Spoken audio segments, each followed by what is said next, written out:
Pero muy buenos días, queridos oyentes. Bienvenidos a este tiempo devocional donde nos levantamos a buscar a Dios, su presencia y su palabra en la vida de cada uno de nosotros. Bienvenidos a este espacio llamado Maná, fuente de bendición y salud espiritual para todos aquellos que se acercan.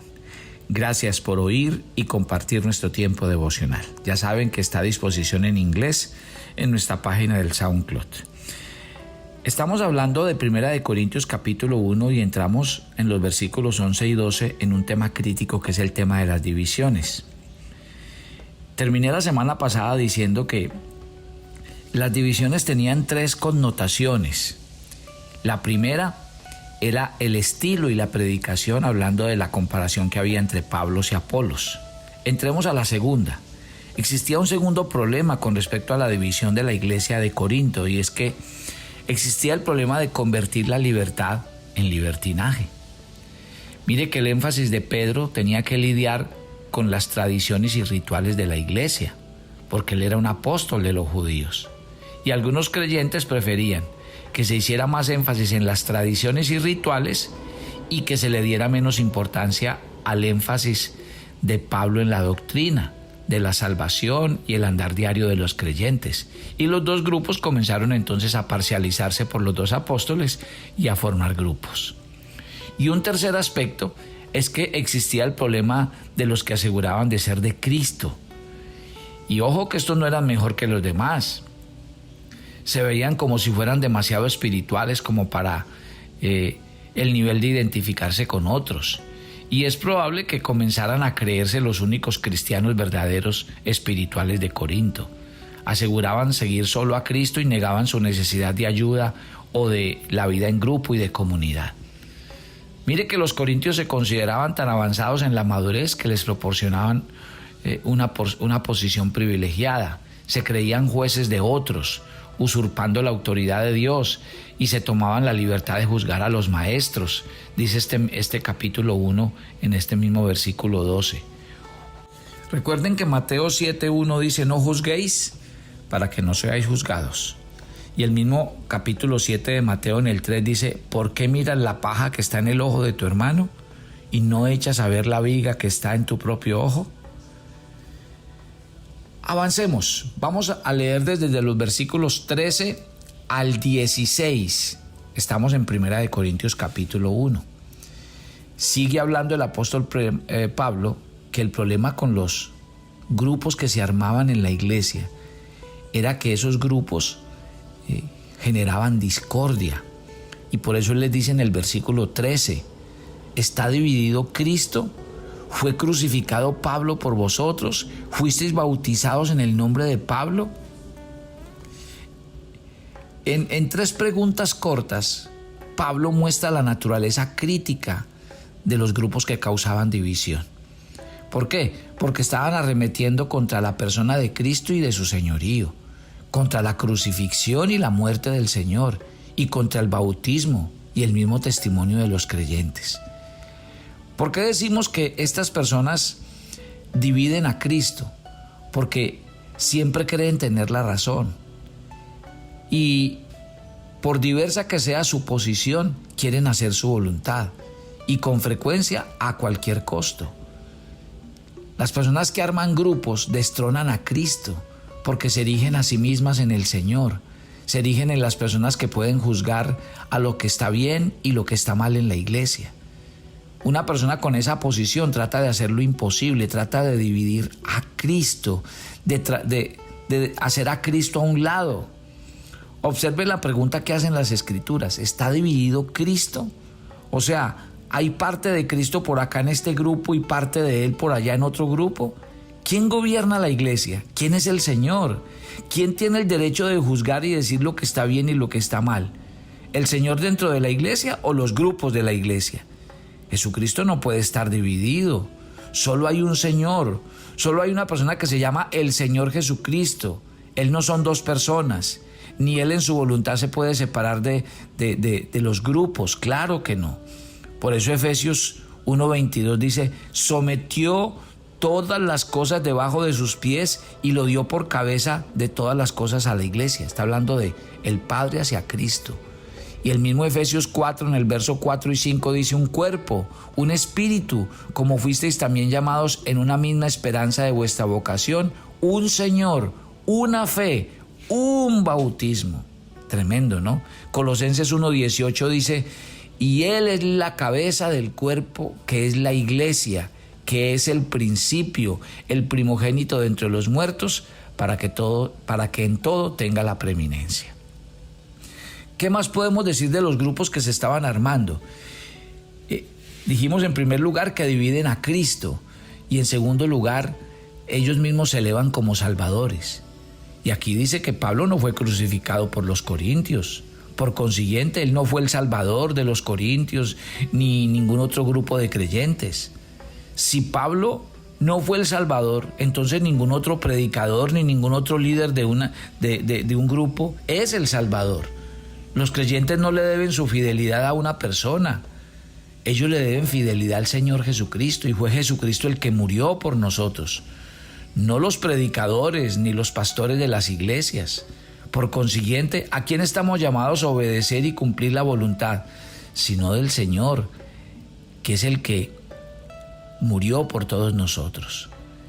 Lucas 2:11 dice que os ha nacido hoy en la ciudad de Belén un Salvador, que es Cristo el Señor.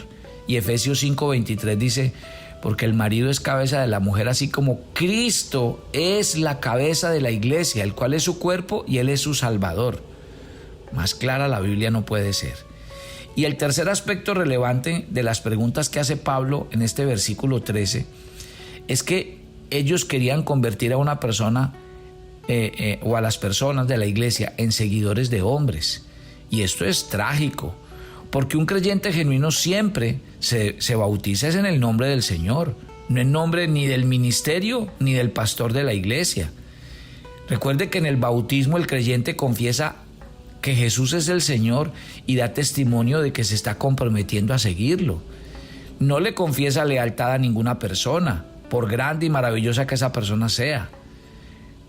Entonces, en ese orden de ideas, les decía yo a ustedes en estos días que lastimosamente a veces la división de la iglesia parte de sus mismos líderes, que tratan de vivir estableciendo que su iglesia es la mejor, que su iglesia, como su iglesia no hay otra.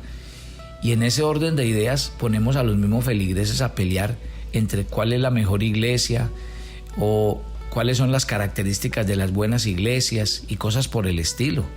No, yo creo que nosotros debemos entrar un mensaje, y es que el mensaje es Cristo, y que nos debe unir Cristo, y que nos debe unir el mismo sentir de llevar la palabra de Dios hasta lo último de la tierra. Yo creo definitivamente que este tema que estamos trabajando acerca de las divisiones en este capítulo 1 de Primera de Corintios nos lleve a entender que la necesidad de que como cristianos somos uno, y que como cristianos tenemos un solo objetivo, y es hacer conocer el nombre del Señor. Nosotros tenemos que llevar la palabra de Dios hasta lo último de la tierra, y en vez de estar peleando y buscando diferencias o cuál es la mejor iglesia o cuál es la más grande, definitivamente de lo que se trata aquí es de llevar el evangelio, de llevar la palabra, de hacerla conocer, y que cada día entre nosotros nos tratemos como verdaderos hermanos. Todo el tiempo es el llamado de la Biblia para cada uno de nosotros. Avancemos. Estamos en 1 Corintios capítulo 1 y voy a llegar al versículo 17 y voy a leer hasta el 25. Mire lo que dice la Escritura. Pues no me envió Cristo a bautizar, sino a predicar el evangelio, no con sabiduría de palabras, para que no se haga vana la cruz de Cristo. Porque la palabra de la cruz es locura a los que se pierden, pero a los que se salvan, esto es a nosotros, es poder de Dios. Pues está escrito: destruiré la sabiduría de los sabios, desecharé el entendimiento de los entendidos. ¿Dónde está el sabio? ¿Dónde está el escriba? ¿Dónde está el disputador de este siglo?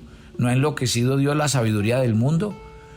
Pues ya que en la sabiduría de Dios el mundo no conoció a Dios mediante la sabiduría, agradó a Dios salvar a los creyentes por la locura de la predicación. Porque los judíos piden señales, los griegos buscan sabiduría, pero nosotros predicamos a Cristo crucificado, para los judíos ciertamente tropezadero, para los gentiles locura. Mas para los llamados, así judíos como griegos, Cristo es poder de Dios y sabiduría de Dios, porque lo insensato de Dios es más sabio que los hombres y lo débil de Dios es más fuerte que los hombres. Recuerden que esta sección de Corintios lidia con la división dentro de la iglesia y observa el contraste entre palabras de sabiduría o la sabiduría de palabras.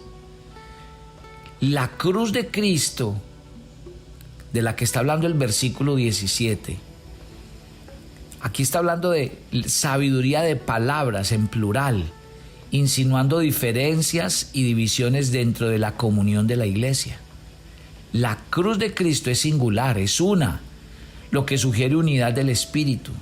La cruz sola es la solución a una iglesia dividida, no las palabras de la sabiduría humana. La sabiduría humana nunca puede solucionar las divisiones dentro de la iglesia, tampoco del mundo por sí sola. ¿Por qué? Porque el amor entre todas las personas es el único remedio para la división. Y la demostración más grande de amor que se haya presenciado en la tierra es la cruz de Cristo. Es la cruz la que revela el amor de Dios por un mundo cargado de pecado y que alimenta a los hombres a amar a su prójimo. La cruz de Cristo es la solución tanto a las divisiones entre los hombres como a los problemas que asedian a los hombres y al mundo. ¿Está claro para nosotros? Entonces, avancemos en lo que queremos con estos versículos. Mire que en el versículo 17, la cruz es la misión fundamental del predicador. El ministro de Dios debe predicar la cruz. Pablo lo dijo muy claramente: no me envió Cristo a bautizar, sino a predicar el evangelio, no con sabiduría de palabras, para que no se haga vana la cruz de Cristo. Y esto significa dos cosas. Uno, que el mensaje del evangelio es la cruz de Cristo, que el contenido de la predicación y el testimonio debe ser la cruz, que el tema principal de nuestra vida, de nuestras conversaciones, debe ser la cruz de Cristo, que todos los otros temas de la vida cristiana se deben al hecho de que nos hemos reconciliado con Dios y nos hemos acercado a Él por medio de la cruz, que la cruz demuestra el amor de Dios, el hecho de que Él nos acepte y nos permite andar con Él día tras día, no es otra cosa sino la obra de la cruz en la vida de cada uno de nosotros. El ministro del Señor nunca debe permitir que los rituales de la iglesia ocupen el lugar de la cruz en su ministerio, por importante que pueda ser. A pesar de su importancia, nada es más importante en la Biblia que centrar el mensaje alrededor de la cruz. Es necesario entender esto entonces. ¿Por qué? Porque el objetivo central de nuestras vidas debe ser rendirnos al Señor, morir cada día a nuestro viejo hombre. Entonces, ojo que no son más importantes las reuniones, los ritos en una iglesia. Lo más importante es lo que se predica y que la predicación esté centrada en el tema justo de la Biblia. Dice Marcos capítulo 3, verso 14, estableció a 12 para que estuviesen con él y para enviarlos a predicar.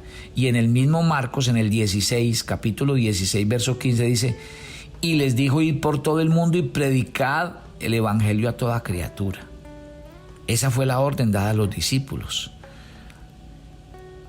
Cuando hablamos de la cruz, podemos decir que la cruz puede privarse de su poder. ¿Cómo? Por medio de la predicación del evangelio con sabiduría de palabras. Y esto quiere decir, uno, que un predicador puede preocuparse más por la elocuencia de sus palabras que por enseñar la cruz. Y cuando yo hablo de elocuencia, estoy hablando de aquellas personas que utilizan más el carisma, la fluidez y los argumentos atractivos en vez de llevar a la gente a la verdadera conversión. Otra cosa de la que puede ocuparse un predicador más es por el contenido de su mensaje y sus elementos y argumentos que por la proclamación de la cruz. O sea, tener un sermón muy bueno, muy bonito, con ideas novedosas, pero otra vez no lleva a la gente a que se arrepienta. El hombre que predica la palabra con sabiduría de palabras hace vana la cruz de Cristo, lo está diciendo este versículo, porque anula o priva a la cruz de su poder, porque centra su atención en la presentación, en la descripción, pero no en la esencia del mensaje. Entonces, nada debe distraer a la gente del verdadero tema central. Mire que en el capítulo 2 de esta carta, que vamos a llegar allá, Pablo lo dice: cuando fui a vosotros para anunciaros el testimonio de Dios, no fui con excelencia de palabras, ni de sabiduría, y no me propuse saber nada entre vosotros, sino a Jesucristo y a este crucificado. Y estuve entre vosotros con debilidad, con temor, con temblor, y ni mi palabra ni mi predicación fueron con palabras persuasivas de humana sabiduría, sino con demostración del Espíritu y de poder, para que vuestra fe no esté fundamentada en la sabiduría de los hombres, sino en el poder de Dios. Eso está diciendo el apóstol Pablo. Entonces, versículo 18, estoy en 1 Corintios capítulo 1. La cruz es el poder de Dios. Y note aquí los elementos más significativos de nuestra predicación. La predicación de la cruz es locura para aquellos que se pierden. Claro, es literalmente la palabra de la cruz a lo que la gente le huye. ¿Por qué? Porque la sabiduría del mundo incluye muchas palabras. En cambio, la sabiduría que viene de predicar la cruz es al arrepentimiento.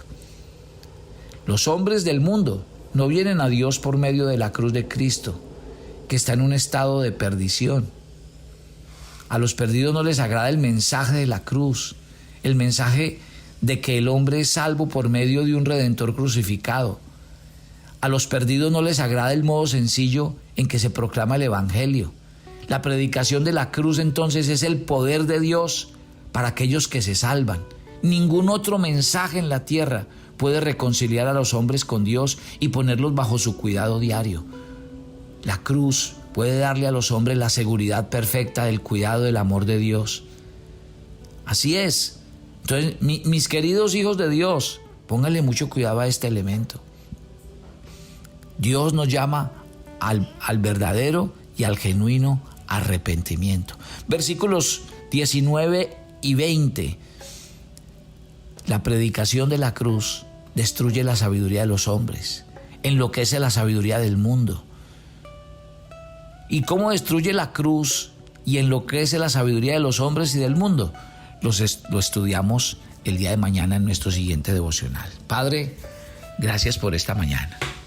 Gracias por este hermoso mensaje de la cruz que trae revelación a mi vida. Por entender, Señor, que el mensaje es uno. Por eso es que no necesitamos ser eruditos ni teólogos para predicar. Lo que tenemos que hacer es llevar este mensaje de la cruz que sana, que salva, que restaura, que lleva vida. Esto es lo que verdaderamente nos debe unir a nosotros como cristianos. Que aquí el protagonista es Cristo, su obra y lo que Él hace en la vida de cada uno. Te entregamos este día. Rogamos que tu presencia nos acompañe. Guárdanos, susténtanos y que tu bendición esté en medio de nosotros. Dios les bendiga, mi querida familia. Nos encontramos de nuevo mañana.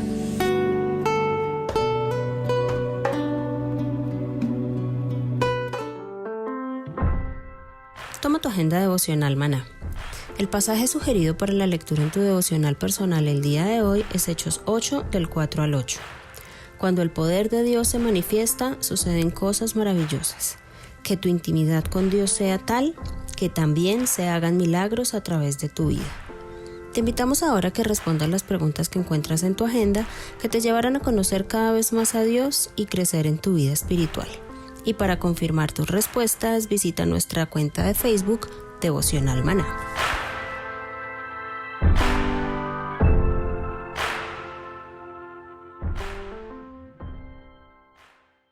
¿Quieres enterarte de nuestros temas, reuniones y devocionales? Suscríbete a nuestro canal de YouTube Devocional Maná y da clic en la campanita de cualquiera de nuestros videos para activar el recordatorio. Todos los lunes a las 7 p.m. compartimos un tiempo con los varones que quieren conocer y acercarse más a Dios.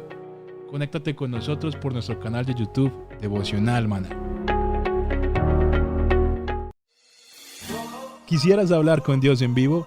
Todos los lunes a las 8 p.m. tenemos un tiempo en el que hablamos con Dios directamente. Compartimos testimonios, peticiones y temas. Conéctate todos los lunes a Hablando con Dios en vivo, solo por nuestro canal de YouTube Devocional Maná a las 8 p.m.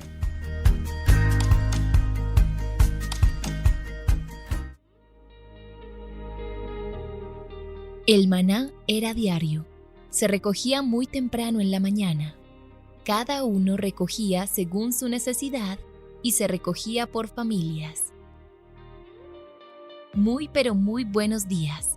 Bienvenidos a este tiempo devocional donde nos levantamos a buscar a Dios, su presencia y su palabra en la vida de cada uno de nosotros. Maná, el alimento espiritual diario que no puede faltar en nuestras vidas. Conduce Carlos Ríos.